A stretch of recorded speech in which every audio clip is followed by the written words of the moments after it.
Good morning. I'm Aaron Brinker. Oh, I need to turn him up.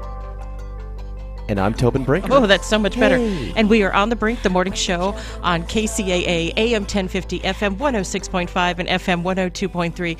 It was like an Easter egg hunt here in the studio. The headphones were gone. Things were in different places. And Aaron and I like to play games in the morning. So she never turns my mic on at the start.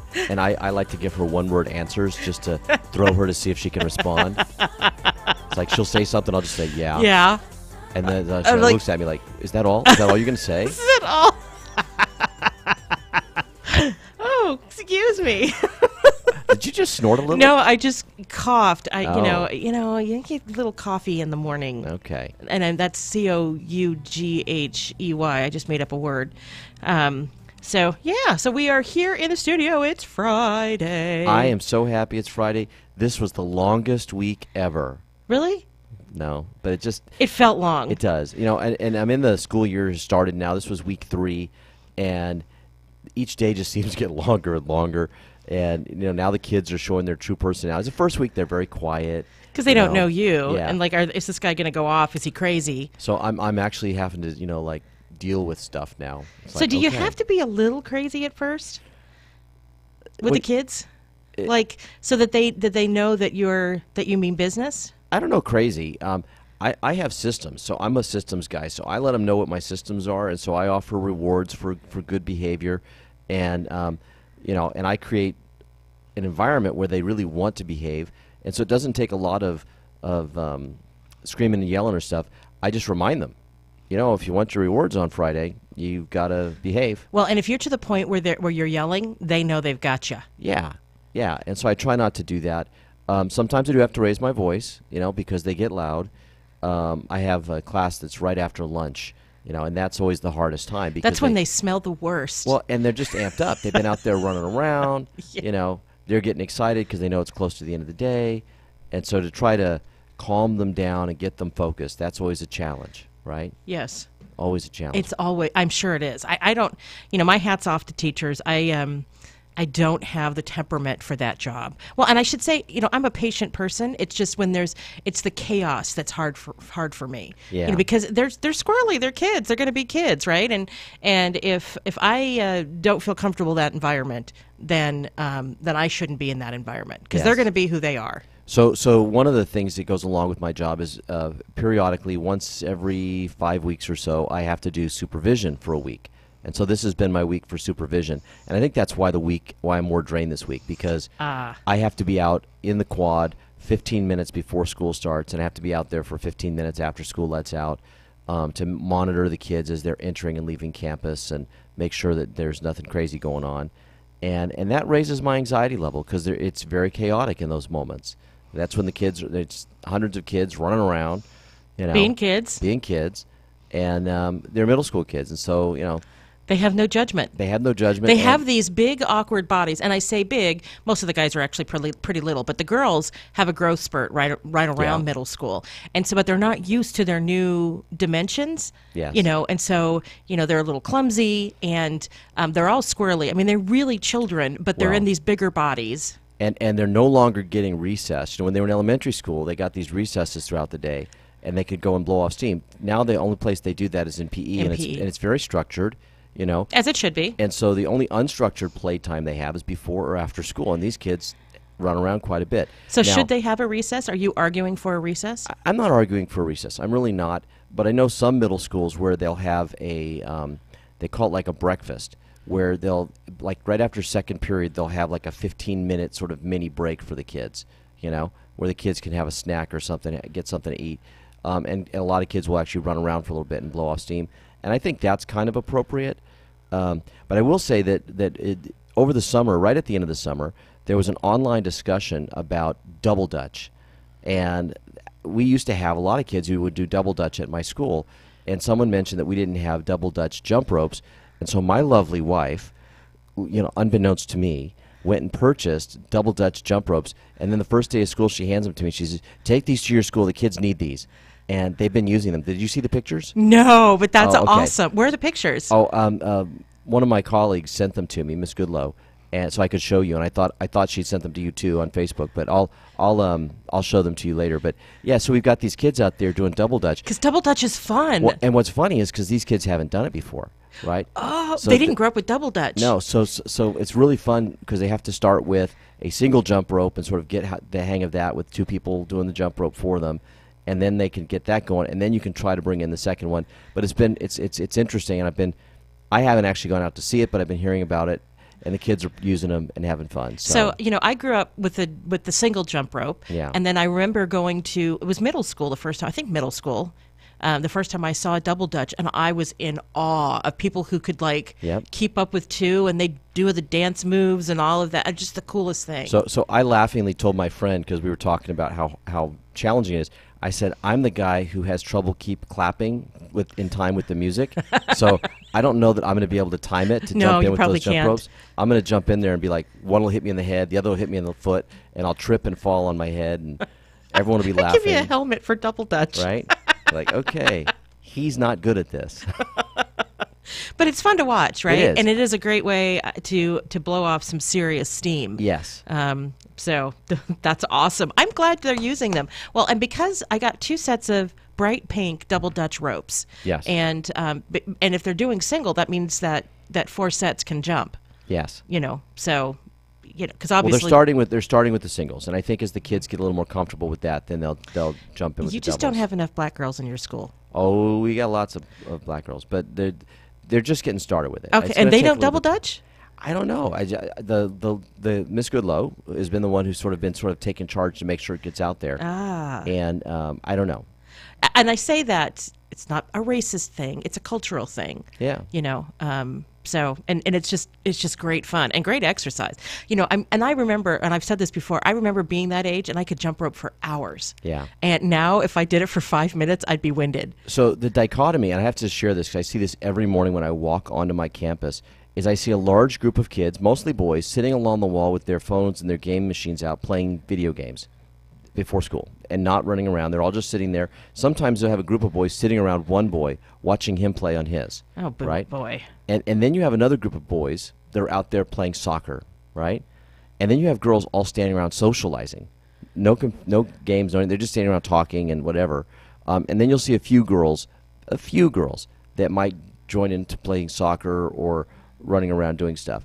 But typically the girls are much more socially, they're just sort of talking and moving around between groups. They're gossiping with one another. And the boys are either playing the video games or basketball, soccer, running around.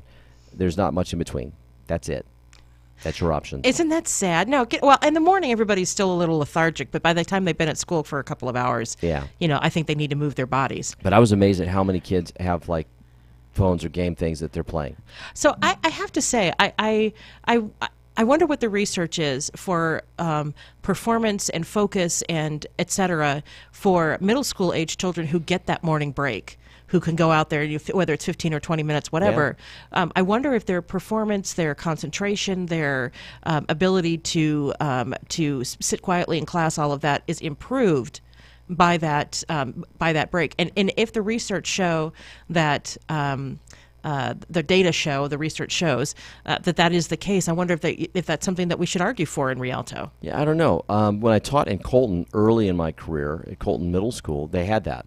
So you would teach 2 periods, have a break, 3 periods, then lunch, then 2 periods at the end of the day. So they had a 7-period day versus a 6-period day, and they had that little break after second period. And so the kids, it kind of broke up the day for the kids.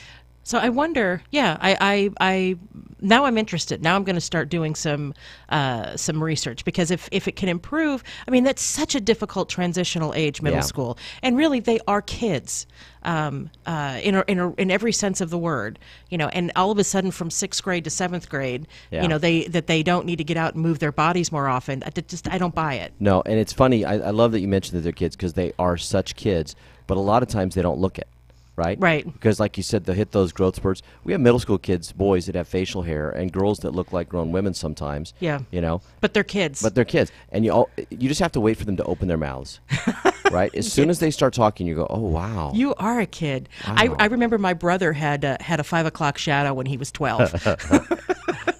I got one this year that's walking around. I'm like, Dude, that's like a mini beard you got going there. That's pretty impressive. So with that, let's take a break. I'm Erin Brinker. And I'm Tobin Brinker. And we'll be right back. Hey, Ryan, do you have any beer in the fridge? Nah, I thought you got some. The game starts in 5 minutes. And you drank the last beer at midnight on Friday. I wish there was a place that delivered beer. Yes, I'm Captain Crafted. I'm here to bring you beer. That's Captain, C-R-A-F-T''D. Why? Because there's no E, just a D, as in deliver, because Captain Crafted delivers. That's right, the Crafted Beer Store in Redlands is now open for business with great prices and deliveries of your favorite beer, wine, spirits, water, ice, and mixers. Did I mention their great prices? That's CRAFTDBEER store.com or Fred Crafted Beer Store on Facebook.com. Make it easy. Google Redlands Beer Delivery. Look for Crafted Beer. Crafted Beer Store in Redlands is now open for business, and I'm here to deliver.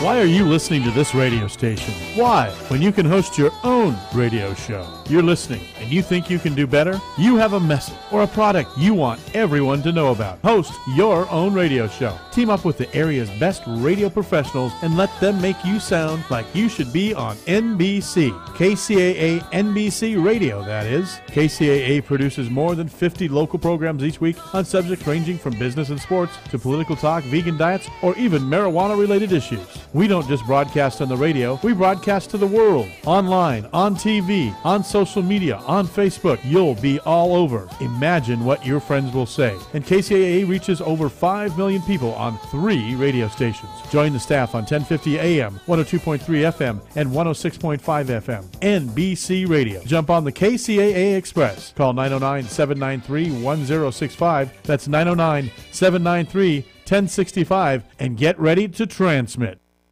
Hi, everybody. Ray Lucia here with some important information about debt, your debt. Whether you have a first or second mortgage, you're looking to buy or refi a home or rental property, or just need to consolidate your credit cards to lower your payments and save some serious interest, you need to do some loan financial planning with Steve Alladort, my mortgage man, at loanfinancialplanner.com. Now, Steve's not your garden variety mortgage broker. He actually spends time evaluating how you can use the current super competitive interest rates to pay off your mortgage early, purchase a rental property, improve your cash flow, upgrade to your dream home, or even help your kids or grandkids get into a house. That's what loan financial planning is all about. Steve's been helping me and my listeners for over 2 decades, and I can tell you he is the best finance guy in the business. Go to loanfinancialplanner.com. That's loanfinancialplanner.com. Or call Steve Alladort at 888-563-1070. That's 888-563-1070. Success Partner presents the all-new Yucaipa and Cala Mesa Morning Market, located on the corner of County Line Road and California Street in the city of Yucaipa. This all-new neighborhood farmers market is open from 8 a.m. to noon on most Saturdays and carries some of the freshest produce in the Inland Empire. The Yucaipa and Cala Mesa Morning Market now open on most Saturdays at 13669 California Street in Yucaipa. 13669 California Street in Yucaipa. More information at 909-222-9293. That number again is 909-222-9293 or email successpartner@live.com. The all-new Yucaipa and Cala Mesa Morning Market, now open on most Saturdays in Yucaipa. Presented by Success Partner.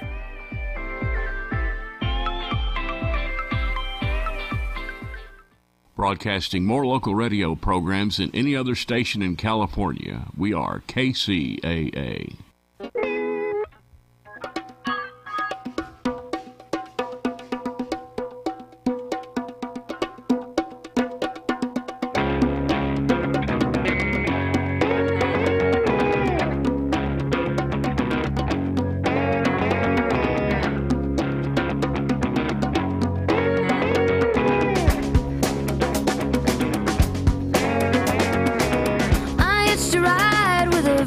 Machine repair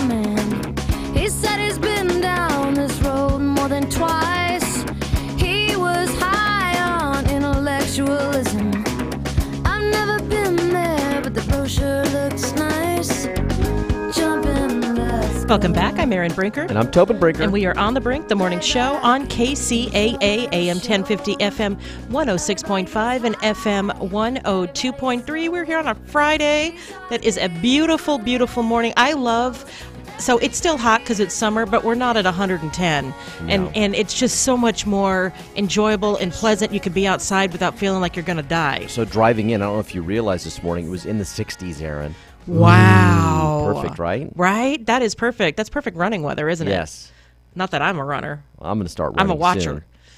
What was that? I'm going to start running soon. Yes, you are. We're getting ready for my running season. So I think in a year full of dirt bags, Duncan Hunter gets the Dirt Bag of the Year award. Right. Duncan Hunter blames his wife. Now, for those of you who don't know, Duncan Hunter is a representative for, it's like part of South Riverside County, and then North San Diego County is his area. Yes. U.S. House of Representatives. And he got in serious trouble for spending some of his campaign funds illegally. Major, like $250,000 or something crazy like that. The indictment was like 49 pages long, and the kinds of things that they found that he did, and apparently they've got all kinds of text messages and things back and forth from him and his wife. So this whole thing now with him now trying to say that, it was my wife. Well, and that's the thing. That's what makes him the dirtbag. He's completely throwing his wife under the bus. Yeah. Completely. Saying that she handles all the finances, that she's his campaign manager, that when he was in the military, he signed over power of attorney for her to handle everything. So basically, he's not responsible. You've got to be kidding me. So some of the things that he's accused of spending money on, campaign money on, include a $14,000 Italian vacation, groceries, and other household items. And he just says, my campaign did make mistakes.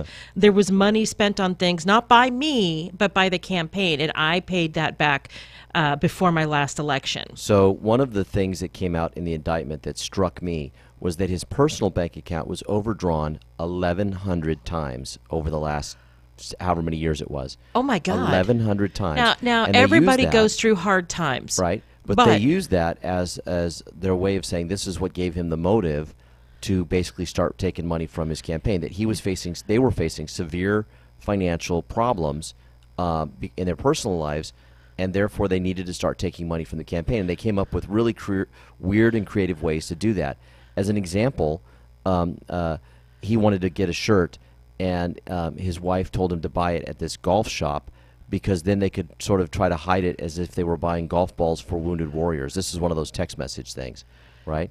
So that they would charge it to the campaign as a campaign thing as opposed to a shirt that he just wanted. So I think that Duncan Hunter and his wife both need to listen to KCAA at noon because we play Dave Ramsey. Oh. And they can learn how to live within their means. So they wouldn't find themselves in this kind of trouble. Yeah.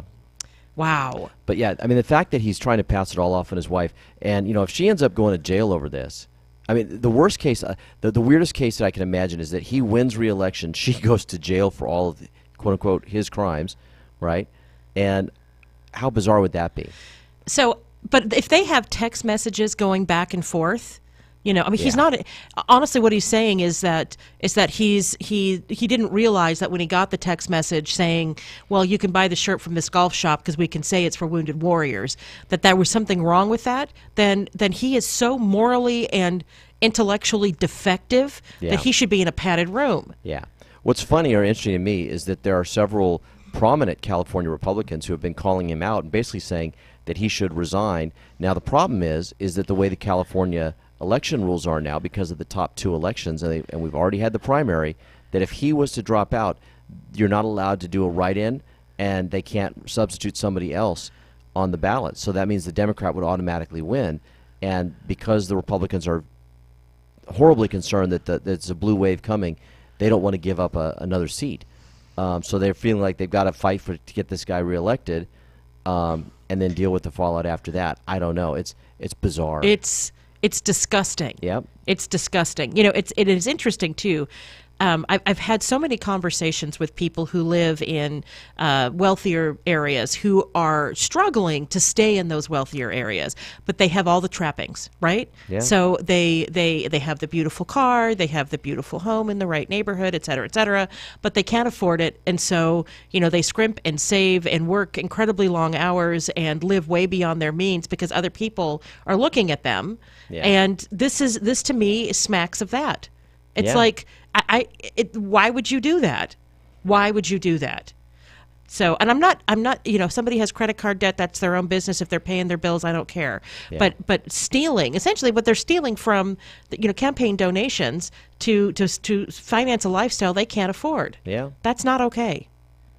Not okay. Okay. So it'll be interesting to see what voters in his district will say, especially, God, what a wuss. I suspect that he'll win his reelection. I'll tell you why. Because it seems to me that the idea of illegality has gone completely out the window for both parties. Right now, the idea is you've got to support your team. Your team. This is about team. This is about your side versus their side.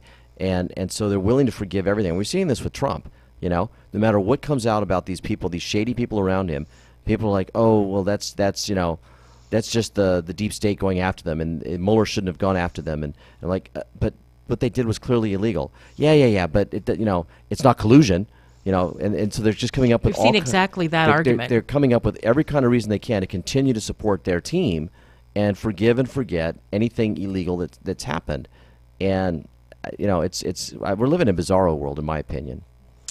I agree. So let's go ahead and take a little bit of an early break. I'm Erin Brinker. And I'm Tobin Brinker. And we will be right back. KCAA Loma Linda, 1050 AM, K292 FQ Riverside, and K293 CF Moreno Valley. NBC News Radio, I'm Lisa Carter. Hawaii's Big Island is being drenched by close to 2 feet of rain as Hurricane Lane moves closer. Flooding and landslides are already blocking some roads. Lane is just getting started. It's expected to sweep across this area for the next several days, lingering along the Hawaiian coastline. NBC News correspondent Miguel Almaguer. The governor says hundreds of people are already heading for shelters. New York prosecutors are apparently thinking about pursuing criminal charges against the Trump Organization and 2 senior company officials. The New York Times reports the Manhattan DA is considering an investigation connected to payments President Trump's former attorney Michael Cohen made to porn star Stormy Daniels. And Senator Ben Sasse is looking for information on the immigration status of the accused killer of University of Iowa student Molly Tibbetts. Local law enforcement has indicated Christian Rivera is in the U.S. illegally, but his attorney has disputed that. Lisa Carter, NBC News Radio. It's time for traffic on KCAA. I'm Erin Brinker. In Moreno Valley, this is in the Badlands area, there's a SIG alert on the 60 eastbound after Gilman Springs Road. A damaged big rig has all lanes closed in the eastbound direction. The Gilman Springs on-ramp to the eastbound 60 is also closed. Possible alternate routes is to take Redlands Boulevard to San Mateo Canyon East, to Oak Valley Parkway to the 10. All traffic is being diverted off of the 60 at Gilman Springs Road. In San Bernardino, there's a SIG alert on the 215 southbound at University Parkway. A cleanup after a big rig crash has the right lane closed. Traffic is completely stopped from Palm Avenue. University Parkway is shut down in both directions under the freeway as well. In Victorville on the 15 southbound after East Street, a stalled big rig is blocking the right lane. This has been your traffic report on KCAA. We are the stations that leave no listener behind. I'm Erin Brinker. From the KCAA Weather Center, I'm Alvin Washington. Patchy fog this morning, then sunshine, a high of 92. Clear this evening, some late fog, low 65. Fog greets you on Saturday, then sunny, a high of 91. I'm Alvin Washington, broadcasting live from the Tri-City Center at the 10 and 210 freeways. We are the trifecta of talk in Southern California, KCAA, 102.3 FM, Riverside, 106.5 FM, Redlands, and The Legacy, 1050 AM, Loma Linda, San Bernardino. The Tri-City Shopping Center in Redlands is serving up some really cool ice cream at La Micho Acana. Then get your chocolates and other delights from C's Candies. Moms and future moms who visit the mall can cool off and relax while they get treated like royalty at Shiny Nails or Francis Nails and then pampered at Texture Hair. The Tri-City Center is filled with retailers who care about you. Shop at the Tri-City Center in Redlands and see why they call it the Mall with a Heart.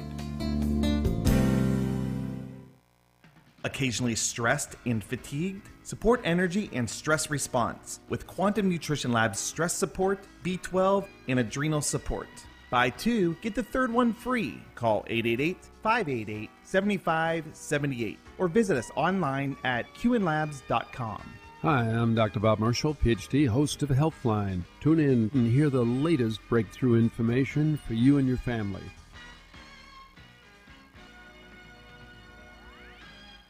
Drivers, when it's time to visit the DMV, avoid the long lines and save time by calling toll-free 833-DMV-LINE. That's 833-DMV-5463. We can't be everything to everyone, or can we? The station that leaves no listener behind, KCAA.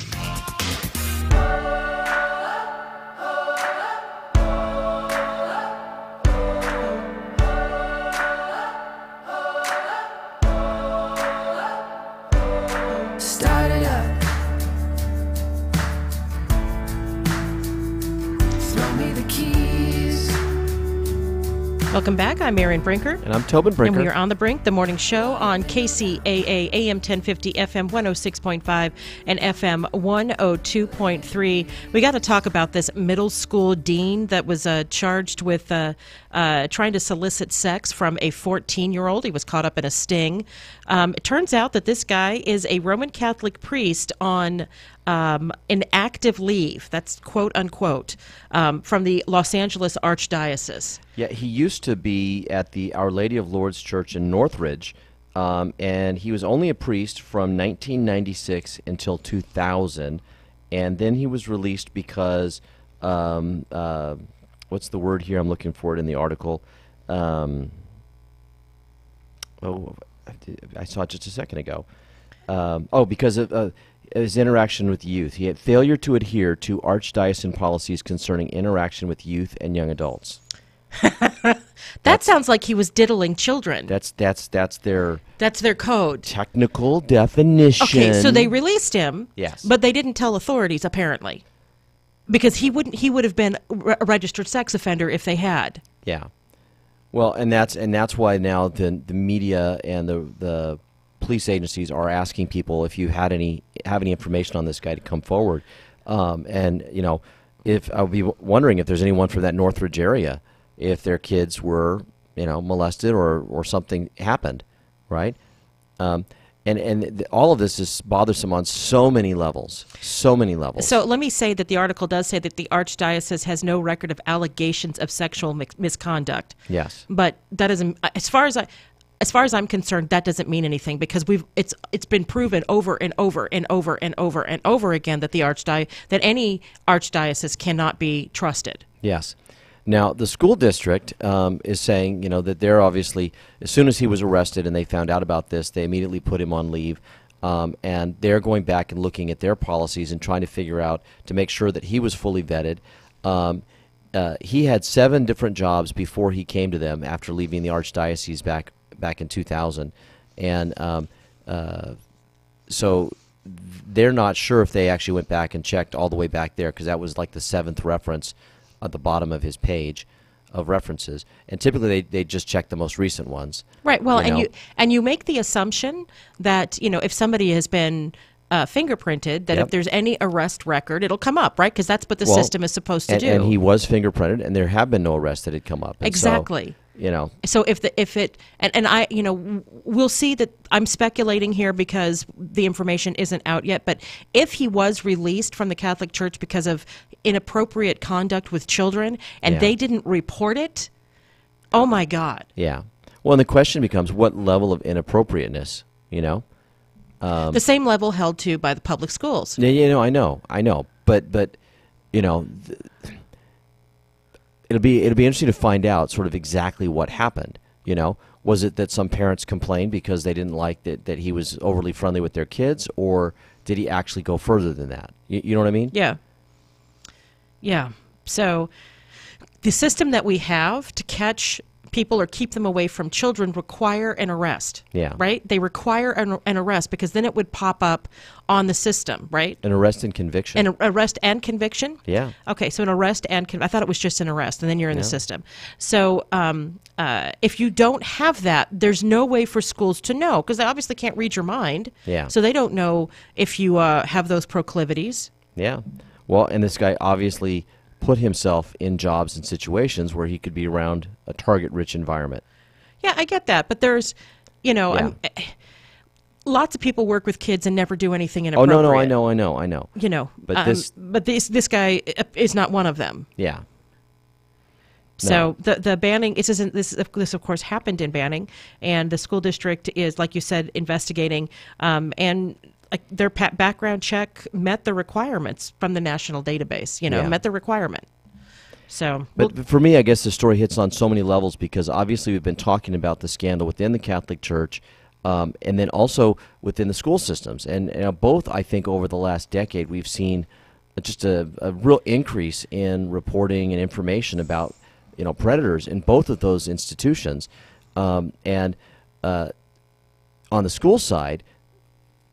And I'm just going to say this because I think this to be true. It seems like the biggest increase has been in women. It has.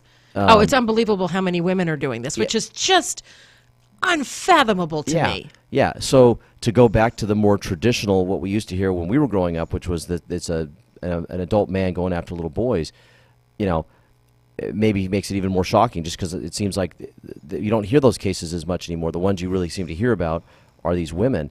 And it's just... It's a gut punch. It's a gut punch again. I'm glad they got this guy. I hope they come up with better ways to root these folks out. So I don't know how they could, though. I mean, do you put together a questionnaire? And what would you ask? I mean, I don't know how you would psychologically profile somebody to find out if they're a pedophile. Yeah, I don't know either. I do not know. We got to do something. So we have an interview at an odd time. So why don't we go ahead and roll to break so that we have plenty of time left to do the interview. Awesome. So, I'm Erin Brinker. And I'm Tobin Brinker. We'll be right back.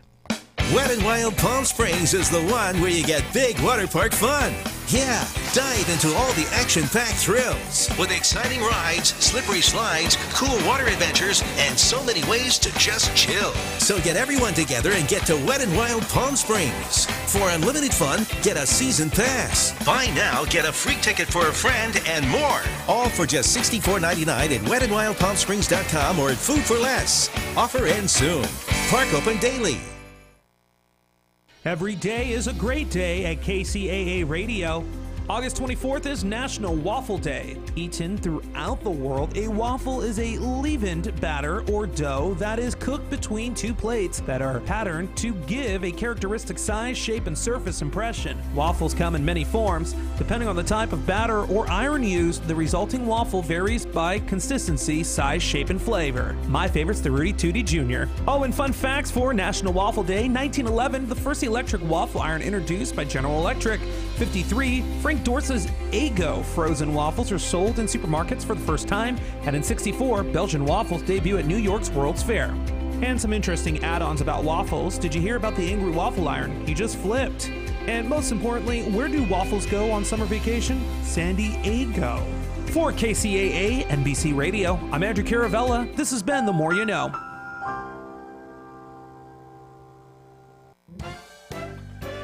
It's time to shop in the cool, relaxed comfort of the Tri-City Shopping Center in Redlands, conveniently located on the I-10 freeway between the Alabama and Tennessee exits. Bring the kids too and watch them play in the only indoor fun center, High Five Indoor Playground, where parents are welcomed on the playground.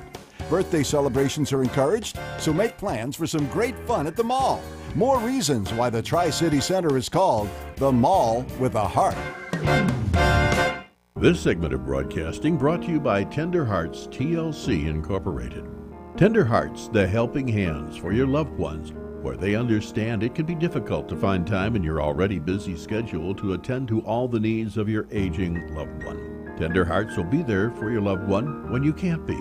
Tender Hearts TLC helps your aging loved ones stay in their home as they specialize in tender, loving, 24-hour service. including transportation to doctor's appointments, medication reminders, meal preparation, light housekeeping, and assistance with activities of daily living such as hygiene and grooming, orientation, and companionship. We thank Tender Hearts for their support of this station. Tender Hearts TLC, where they don't just care for your loved one, they give them tender, loving care. For more info, you can reach them at 909-528-9759. That's 909-528-9759 for Tender Hearts TLC. Hooters smoked wings are marinated overnight, then hickory smoked low and slow, with only half the calories, so you can eat twice as many. In fact, our smoked wings are so good, you might just come to Hooters for the food. Hooters!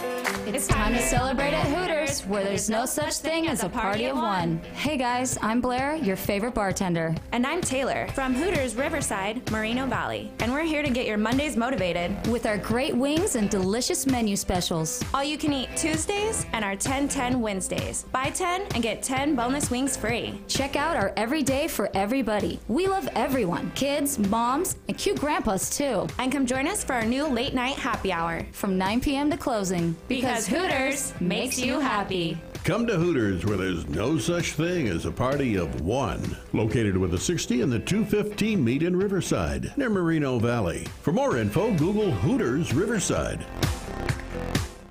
KCAA.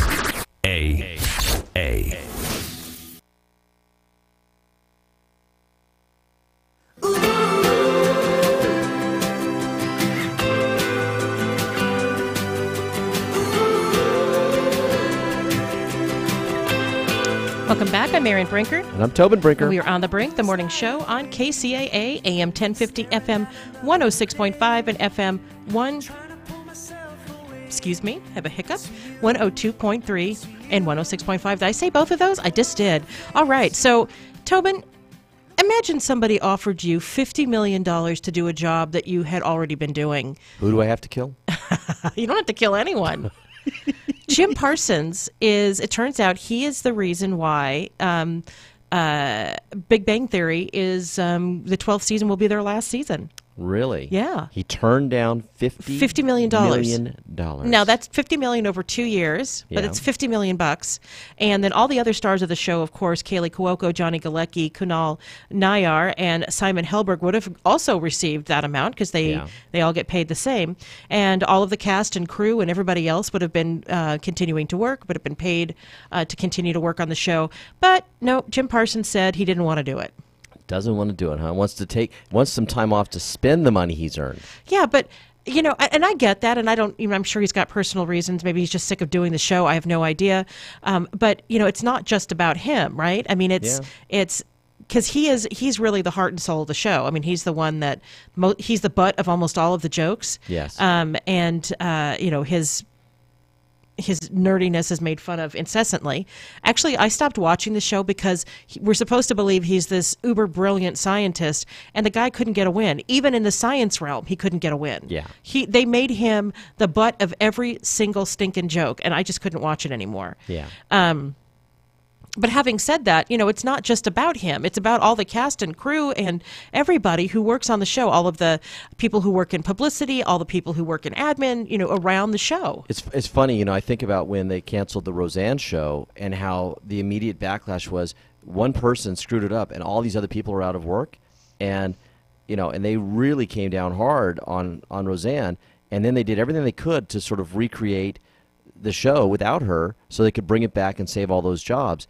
And I'm wondering if you'll see something similar happen here if they feel like they can continue the show without Jim Parsons, or if they really feel like it just wouldn't be the Big Bang Theory without him, But you're right, all those other jobs are out of I wonder if we're going to see a true Hollywood story about, the making of the Big Bang Theory, and we'll see, exactly what happened. Yes. So I am so excited to welcome our guest to the show. He's T. Jefferson Parker. He was born in Los Angeles and has lived all of his life in Southern California. He was educated in public schools in Orange County and earned a bachelor's degree in English from UC Irvine in 1976. His writing career began in 1978 with a job as a cub reporter on a weekly newspaper, the Newport Ensign. After covering police, city hall, and cultural stories for the Ensign, Parker moved on to the Daily Pilot newspaper, where he won 3 Orange County Press Club awards for his articles.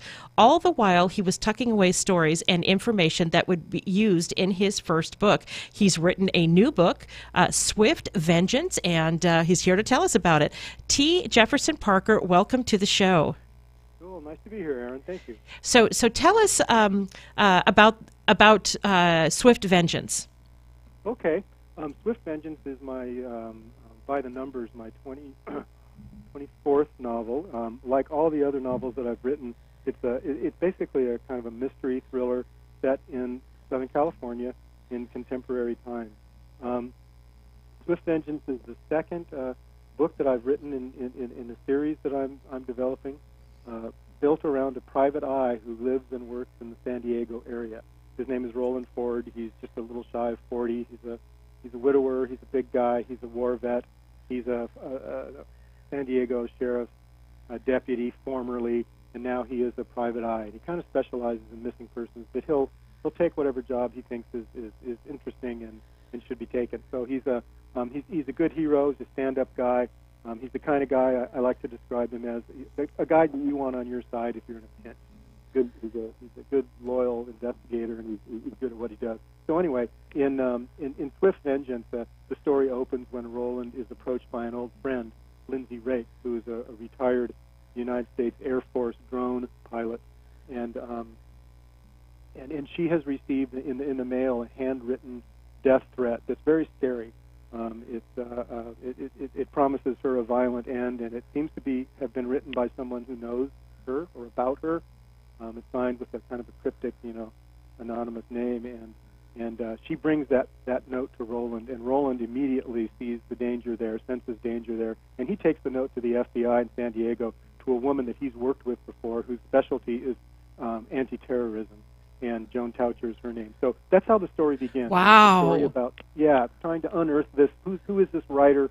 What does he mean by this terrible threat? And of course, it's a thriller, so like in any thriller, the original threat, as horrible as it is nothing compared to what they find that this guy's really planning. Wow. Now, a lot of writers a lot of authors will write about locales that are far away from where they live, a place maybe where they want to live or they've been to and it touched their hearts. But you're really writing about where you grew up. Yeah, I always have, Aaron. I get a lot of inspiration from where I live, and my college chums used to chide me about. They would say, "Well, if you want to be a writer, you better get out of Orange County because it's one boring place." And but I never thought it was boring. I thought it was really kind of interesting. I wrote 10 novels set in Orange County before I even set it somewhere else. So yeah, to answer your question, I love writing about where I am. I'm very easily inspired by my surroundings, and I like getting up in the morning and sort of looking out there and realizing that this is where my next book is going to take place. It's fun to write about what you know and where you are, I think. Oh, that's wonderful. Now, in doing your research, I know that your character is a former Marine. Did you interview people down at Camp Pendleton, or did you, kind of spend some time with some Marines to kind of get in his head? Yeah, for sure. I live in Fallbrook, which is north of San Diego a little bit, and it abuts Camp Pendleton. So when I moved here 18 years ago, I started seeing right after 9/11 especially, I was seeing Marines coming and going out of Pendleton like crazy, and I would introduce myself and talk to them and ask them where they'd been and where they're going, and I got to know a few really, really well, and I got to know some of the brass out at Pendleton, and they would bring me out occasionally. I've been out several times to do writing programs there with the Marines. How cool is that? Yeah, it's very cool. It's really wonderful. One of my fond wishes is that I'll get to discover the next great military war novelist, and I'm going to shake his hand and introduce him to my agent, and his pages are going to be awesome, and I would love to see that happen. But I've coached a lot of them, and they're great young people, and my last probably 4 or 5 books have focused really tightly, brightly on military, young military people returning from duty, and they have shouldered so much for us, and I respect them so much. I'm trying to I'm trying to get a little bit of that into my book. And Lindsay, in this book, a woman who has received the death threat, she was a U.S. Air Force drone operator flying combat missions from an air-conditioned trailer at Creech Air Force Base outside of Las Vegas, all the way halfway across the world into Iraq and Syria. That wow. Was yeah, wow is right. And seeing the results of her rockets and her targets being blown up, people, at times, in high-definition graphic camera work, which is her job on the drone, is to receive all that information from the sensor ball, they call it. And so she's had her eyes and her face literally in the blood and gore of combat for over a year. This was a year ago. And that is what has animated Lindsay's. I mean, that's the price. The price that she has paid for doing that is she drinks too much. She's divorced. She's lost custody of her son, beloved son, and she's gambling. So I mean, her life is sort of in shambles, largely due to some of the things that she has done. And as we, again, it's a thriller. So as we learn more about her, we see that there was something that happened on one of her missions that she has never told anybody and is unable to speak of. And of course, we learn what that is. And again, the cost of the war in our young people is kind of what I'm getting at. So you must touch on, because what you're talking about is that she's got PTSD, and do you touch on PTSD and call it that? In this book I don't, because in the book previous, which is called The Room of White Fire, the first Roland Ford book, I get really deep into that, and it's kind of what it's about, and it's talked about a lot. A psychiatrist treating this young airman is kind of the crux of that book, what she's finding out about what happened to him.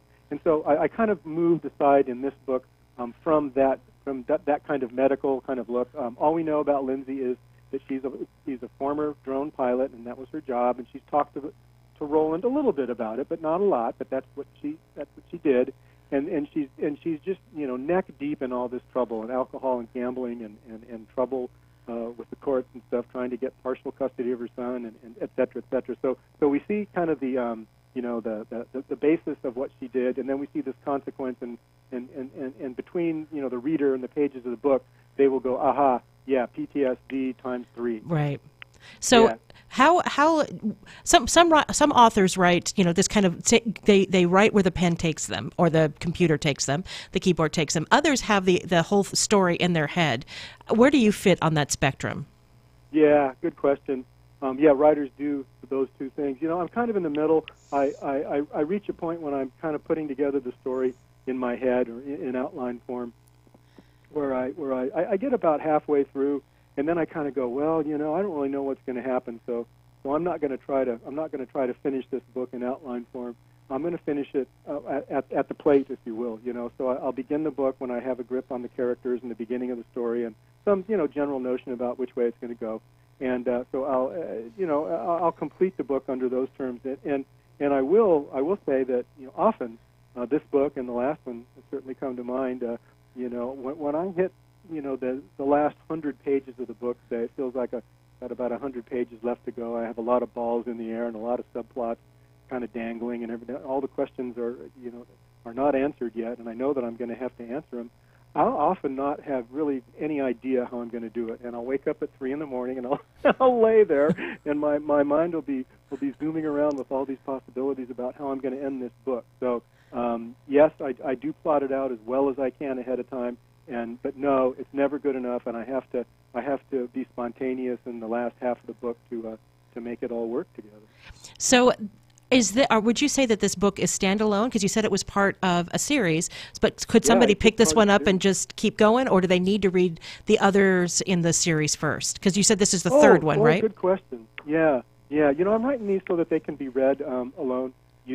One doesn't depend on the other. I think that if you were to read the first book in this series, The Room of White Fire, Swift Vengeance would be probably a slightly a richer read because you know more about the character, but you can pick up Swift Vengeance not having ever read a word of my writing, and the book is designed to take you into the story and not burden you with other episodes from the past that you have to know about. It's meant to stand on its own 2 feet, and I think a new reader will be well rewarded if they try. Well, Jeff, T. Jefferson Parker. Jeff, it's been great talking with you. Are you going to be doing a book tour? Where can people find and follow you? Are you on social media, etc.? Yeah, all of the above. I'm kind of in the middle of a tour right now. I'm going to be out the big San Diego Festival of Books on Saturday, which is a free event, but lots of authors going to be there. I'll be a part of that. I'm not coming through San Bernardino on this tour, I don't think. I've got an Orange County gig tomorrow night, but I have a kind of a busy tour schedule, and it's all on my T. Jefferson Parker, website.com. It's easy to find the schedules right there. So if any of your listeners are interested and want to come out, I will be around Orange County and San Diego County, but darn it, there's no Riverside County or San Bernardino County on my travel. That's okay. Southern Californians are used to traveling. Yeah, true. Especially from out here. So thank you so much for joining us today. It's been a treat, and it sounds like a read that people can just dive into and pretend there's someone else for a while. Yeah, that's the goal. I try to be an entertainer. Well, thank you so much for joining us today. Thank you. All right, so we are just about at the end of our show for today. The Festival of Books sounds like a whole lot of fun. Right? So we should put that on our calendar. I'm like, well, and he said it's this weekend. So I'm like, wow, what are we doing on Sunday? Maybe after church we could cruise to San Diego. That would be interesting. That would be interesting. That would be really interesting. Like books. I like books too. Oh my gosh. We actually need more bookshelves. I know. I can't believe we bought all those bookshelves and we've completely filled them. Yes. And now we have books stacked on chairs next to the bookshelves. It's crazy. So, yeah, we just, we're bibliophiles. What can you say? So it's an addiction. It is an addiction. So thank you so much for listening this week. I wanted to remind everyone all the ways they can find and follow us on social media. I am Erin Hunt Brinker on Facebook, at Erin Songbird on Twitter. I'm Erin Brinker on Instagram, although I have to admit, I'm really not on Instagram. If you want to interact with me, Facebook is the way to do it. Tobin is Tobin Brinker on Facebook. We are the KCAA Morning Show on Facebook, or you can do KCAA Radio, which is the one for the entire station. So, yeah, interact with us on social media. We love it. Yes, we do. So, all right. Well, have a great week, everyone. I'm Erin Brinker. And I'm Tobin Brinker. And we are On the Brink, the morning show on KCAA. We'll see you on Monday.